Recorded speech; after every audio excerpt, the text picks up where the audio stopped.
Today's spooktacular spot, we're having a look at the Funko reaction figures of Frankenstein's monster. Although it doesn't actually say Frankenstein's monster, it just says Frankenstein.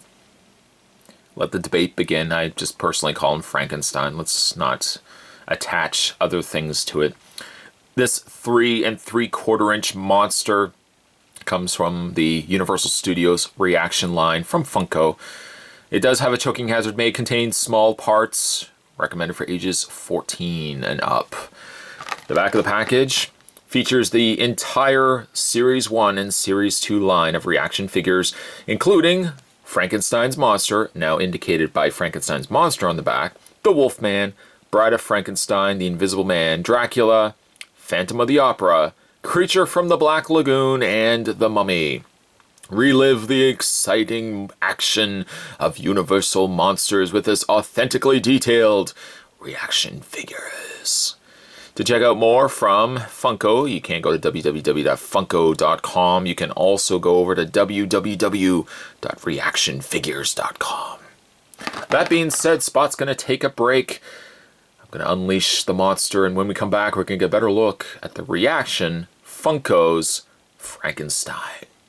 Don't go anywhere, guys. Stay tuned. With the monster now loose, let's get a better look at Frankenstein. He doesn't come with any sort of accessories, which is a shame. I don't know what we could have given him. We could have maybe given him a little girl that could have been thrown into the water, just for laughs. A fun little piece, though. If you are wondering, let's bring in the Dracula that we've already had a look at. Fittingly enough, Frankenstein is taller than Dracula, as it should be. It would make no sense, even from a reaction line, for them to be the exact same height, so I'm glad Funko went above and beyond and gave us Frankie just a little bit taller than Dracula.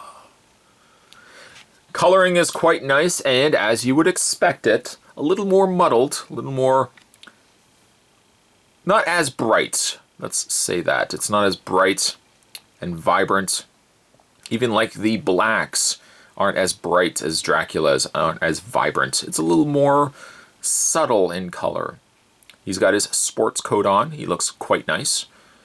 Even the smallest of details, let's spin around the side, he has his bolts. Though painted in as opposed to sculpted, still did a pretty good job on Funko's part. The staples, as well as the stitches, as well as the scar on his forehead, are all present. Does he look like Frankenstein from the movie? No, but that's pretty much on par with what you would get from the other Funko reaction figures. They're super stylized. They're supposed to mimic the kind of figures that we would have gotten back in the 80s, the late 70s and early 80s. So for that, a guy like myself, who is perhaps as old as Frankenstein's monster, I love pieces like this. In the way of Frankenstein's articulation, his head does rotate all the way around. And don't worry, you can do that with a monster, because he is dead after all. You can't kill him by turning his head all the way around.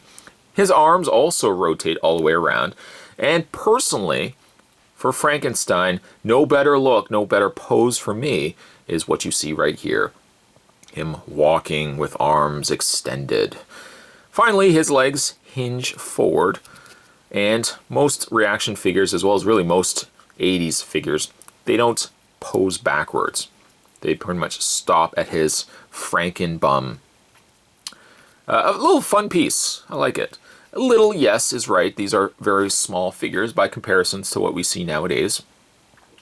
And say nowadays, I mean, these are still being released now. But I love the retro design of these characters. These will make a terrifying appearance every Halloween in Spot's house. Let's get his arms posed. Today's spooktacular spot, we were having a look at the Funko reaction Universal Studios Frankenstein. Frankenstein's monster! Frankenstein. Stay tuned, guys. Spot's going to have more spooky spots heading to you this month of Spottober. Thanks for watching. I'll see you next time.